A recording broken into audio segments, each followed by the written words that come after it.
Hello guys, this is NeuroHub21 and let us dive into our today's topic that is medulla oblongata. इस class हमने बात की थी brain stem के तीन पार्ट्स के बारे में that is mid brain, pons और medulla oblongata. Medulla oblongata is the lowest part, उसके जस्ट अबव होता है पॉन्स और पॉन्स के जस्ट अबव होता है मिड ब्रेन. मिड ब्रेन के भी दो पार्ट्स होते हैं, सेरेब्रल पिडंकल और कॉर्पोरा क्वाड्रिजेमिना. वो उसके अंदर क्या प्रेजेंट होता है, दो सुपीरियर कॉलिकुलस और दो inferior colliculus which together form the tectum. तो चलिए शुरू करते हैं आज का हमारा टॉपिक मेडुला ऑब्लोंगेटा. तो मेडुला ऑब्लोंगेटा की एनाटॉमी बताने से पहले मैं कुछ टर्मिनोलॉजी आपको यहाँ पे मेंशन करना चाहूँगा. जो येलो पोर्शन से आप देख रहे हैं, जो पहली टर्मिनोलॉजी वो एंटीरियर मीडियन फिशर, दूसरी जो टर्मिनोलॉजी है वो पिरामिड्स, तीसरी terminology entero and posterolateral sulcus, चौथी टर्मिनोलॉजी ओलिव, पांचवी terminology origin of hypoglossal nerve and Chhathi terminology जो है वो है origin of the 9th and 10th cranial nerve. तो ये कुछ टर्मिनोलॉजीज, ये कुछ एनाटॉमिकल टर्म्स हमें आगे मेडुला ऑब्लोंगेटा के स्ट्रक्चर में हमें देखने को मिलेंगी. तो आइए let us begin with our today's topic that is medulla oblongata. So in the given image हम जैसे आप देख रहे हैं कि यहाँ पे दो स्ट्रक्चर्स प्रेजेंट हैं. एक तो है मेडुला ऑब्लोंगेटा जो कि ग्रीन सर्कल से यहाँ पर एनसर्कल्ड है या मार्क्ड है, और जस्ट उसके अबव क्या सिचुएटेड है, कौन सा पार्ट सिचुएटेड है, पॉन्स, जो कि रेड सर्कल से यहाँ पे मार्क्ड है. तो जैसा कि आप देख रहे हैं pons is just situated over the medulla oblongata. So let us dive deeper to the first part of the medulla oblongata, first terminology of the medulla oblongata, that is anterior median fissure. So let us look. The medulla oblongata extends from the, मतलब जो medulla oblongata होता है वो कहाँ से कहाँ तक extend होता है या कहाँ से कहाँ तक प्रेजेंट होता है. तो आपको दिख रहा होगा यहाँ पे red line to red line एक मार्क बना हुआ है, एरो के दो निशान बने हुए, वो क्या है, तो medulla extends from the lower border of the pons, मतलब पॉन्स के निचले हिस्से से लेकर कहाँ तक, upper border of the C1 vertebra तक प्रेजेंट होता है. So in the given image mentioned in your screen हमें एक लाइन दिख रही है, रेड कलर की लॉन्जिट्यूडनल लाइन दिख रही है जो लेफ़्ट साइड को और राइट साइड को डिवाइड कर रही है. इस लाइन को हम बोल क्या रहे हैं, मीडियन फिशर, क्योंकि वो मीडियली स्ट्रेटेड है, सिचुएटेड है, इसलिए उसका नाम क्या हो गया, मीडियन. और क्योंकि वो एक गड्ढा नुमा डिप्रेस्ड स्ट्रक्चर है इसलिए उसको बोल दिया मीडियन फिशर. अब ये एंटीरियर है तो इसका नाम पड़ गया एंटीरियर मीडियन फिशर. ये एंटीरियर मीडियन फिशर का काम क्या, तो ये क्या काम करती है, ये बीचों बीच जो लाइन है, ये जो बीचों बीच जो फिशर है जिसे हम बोल रहे हैं क्या, मीडियन फिशर, ये डिवाइड करती है राइट साइड को और लेफ़्ट साइड को. जो आप गिवन डायग्राम में जो लेफ़्ट और राइट साइड में जो उभार नुमा स्ट्रक्चर देख रहे हैं उन्हें बोलते हैं हम pyramids. Pyramids are the longitudinal elevation which is divided by the median fissure. तो अगले डायग्राम में हम देखेंगे कि ये मीडियन फिशर और ये पिरामिड्स है क्या.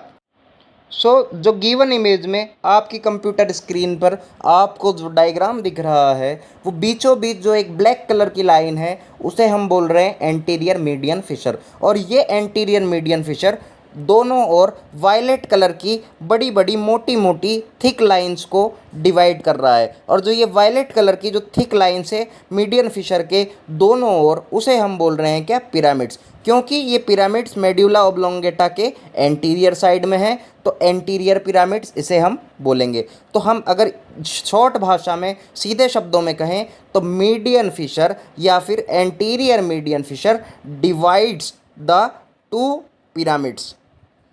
और सवाल आता है कि ये पिरामिड्स क्या, तो पिरामिड्स आर द लॉन्जिट्यूडनल, मतलब लंबी structure, longitudinal and elevated structure.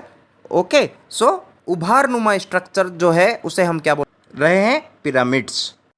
तो मेरे प्यारे बंधुओं, हम अगर शॉर्ट में बात करें तो हमारा फर्स्ट पॉइंट क्या हो गया, the anterior medial fissure divides the medulla oblongata into two parts, the right part and the left part, and the medial fissure divides it into pyramids, and the pyramids are called anterior pyramids. Now let us describe our second point. हम बात करते हैं हमारे second point की। तो red arrow जो आप देख रहे हैं, हम उसे क्या बोल रहे हैं, मीडियन फिशर, जो कि पहले पॉइंट में मैं डिस्क्राइब कर चुका हूं, जो कि लेफ्ट और राइट साइड के पिरामिड्स को लॉन्जिट्यूडनल एलिवेटेड पोर्शन, जिसे हम पिरामिड्स बोल रहे हैं, उसको डिवाइड करता है। लेकिन अब बात करते हैं इसके सेकेंड पॉइंट की।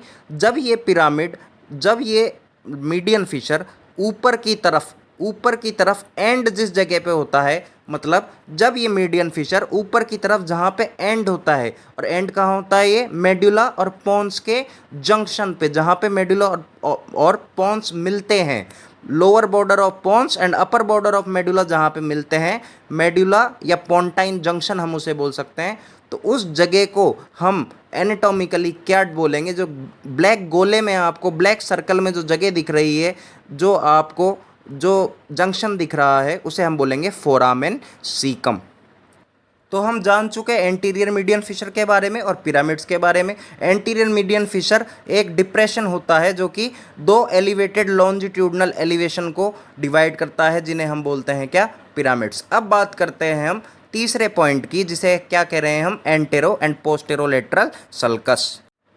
तो एंटीरियर पिरामिड्स के लेटरल साइड में जो डार्क रेड थिक लाइन, मोटी डार्क लाइन से जो मैंने मेंशन कर रखा है यहाँ पे आपके गिवन इमेज के अंदर, उसे हम बोल रहे हैं क्या, लेटरल पिरामिड्स। एंटीरियर पिरामिड्स के लेटरल साइड पे जो डार्क रेड कलर से मैंने जो मेंशन कर रखा है, उसे क्या बोल रहे हैं, लेटरल पिरामिड्स। और ये लेटरल पिरामिड्स एंटीरियर पिरामिड्स से जिस लाइन से, जिस डिप्रेशन से सेपरेट होते हैं, उन्हें हम बोलते हैं एंटेरोलेटरल सर्कस। तो गिवन इमेज के अंदर जो ऑरेंज कलर की थिक डार्क लाइन है, वो क्या है, एंटीरियर पिरामिड। जो रेड कलर की डार्क लाइन है, वो क्या है, लेटरल पिरामिड। और जो ब्लू लाइन, जो ब्लू डिप्रेशन ऑरेंज और रेड को, दैट मीन्स एंटीरियर पिरामिड को और लेटरल पिरामिड को जो डिप्रेशन, जो लाइन, ब्लू लाइन जो सेपरेट कर रही है, उसे हम क्या बोल रहे हैं, एंटेरोलेटरल सल्कस। क्योंकि ये एंटीरियर में साइड में है, इसलिए इसका नाम हो गया एंटेरोलेटरल सल्कर।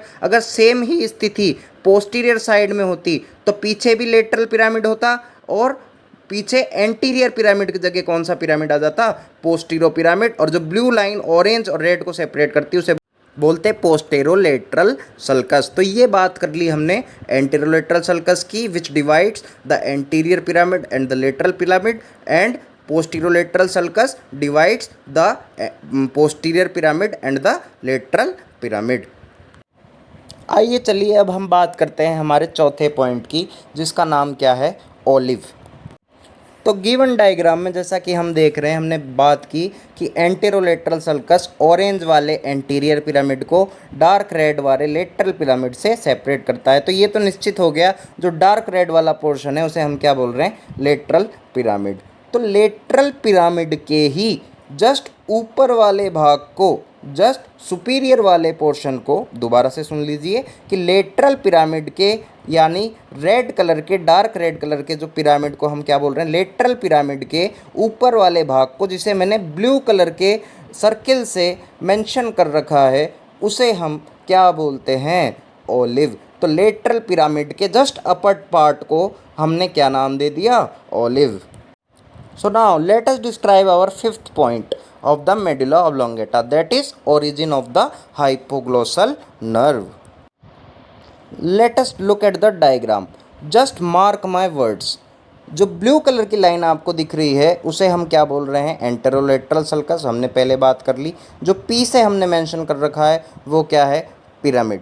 अब देखिए, जो रेड कलर के सर्किल से जो हमने यहाँ पे नर्व की रूटलेट्स दिख रही है, उसे हम क्या बोल रहे हैं, रूटलेट्स ऑफ द हाइपोग्लोसल नर्व। तो अगर मैं सीधी भाषा में शॉर्ट टर्म में कहूँ तो क्या बोलूँगा, the rootlets of the hypoglossal nerve. ध्यान से सुनिएगा मेरी बात, mark my words, note my lips.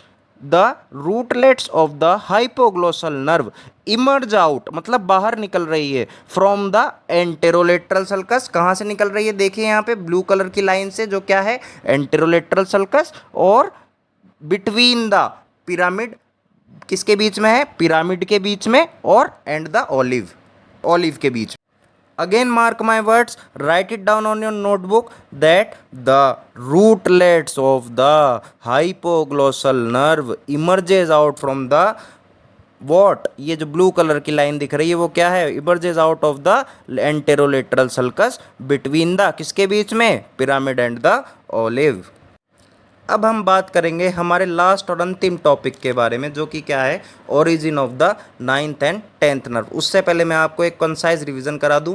हमने बात की एंटीरियर मीडियन फिशर की, जो कि किसको डिवाइड कर रहा है, मेडुला ऑब्लोंगेटा के लेफ्ट और राइट हाफ को, जिसे हम बोल रहे हैं क्या, एंटीरियर पिरामिड्स को। पिरामिड्स क्या होते हैं, pyramids are the elevated structure which are longitudinal in nature. उसके बगल में antero and posterolateral sulcus, these sulcus divide the anterior and lateral pyramids. फिर हमने बात की ओलिव की। तो ओलिव क्या है, olive is the Oval structure located in the upper part of the lateral pyramid. अब हम उसके बाद की हमने बात origin of the hypoglossal nerve, जो कि कहाँ से इमर्ज आउट होती है, कहाँ से इमर्ज आउट होती है वो, कि from the anterolateral sulcus between the pyramid and the olive. Now we will talk about our last topic, origin of the 9th and the 10th cranial nerve. कौन कौन सी, glossopharyngeal and the vagus nerve. तो given image में जैसा कि आप देख रहे हैं, आप जानते हैं ब्लू कलर की लाइन से एंट्रोलेटरल सल्कस, जो कि लेटरल पिरामिड और एंटीरियर पिरामिड को डिवाइड करता है, और एंटीरियर पिरामिड के अपर पोर्शन में क्या होता है, ओलिव, उभारनुमा स्ट्रक्चर, जो कि लेटरल पिरामिड के अपर पोर्शन में होता है, जिसे हम क्या बोलते हैं, ओलिव। अब आप देखिए पीछे, ओलिव के जस्ट पीछे एक छोटे से रेड कलर के सर्कल पे एक येलो कलर से एक नर्व बाहर की ओर इमर्ज आउट हो रही है। यानी कि हम ऐसा बोल सकते हैं कि ओलिव के पीछे जो पोस्टीरोलेटरल सल्कस है, मतलब लेटरल सल्कस और पोस्टीरियर सल्कस के पीछे के बीच में जो पोस्टीरोलेटरल सल्कस है, वहाँ से कौन सी नर्व अराइज होती है, ग्लोसोफेरिंजियल नर्व। तो in short I can say that the cranial nerve 9th, that is glossopharyngeal nerve, arises और emerges out from the posterolateral sulcus. तो अब बात करते हैं हम लास्ट में, अंतिम बात हमारी रहेगी क्या, वेगस।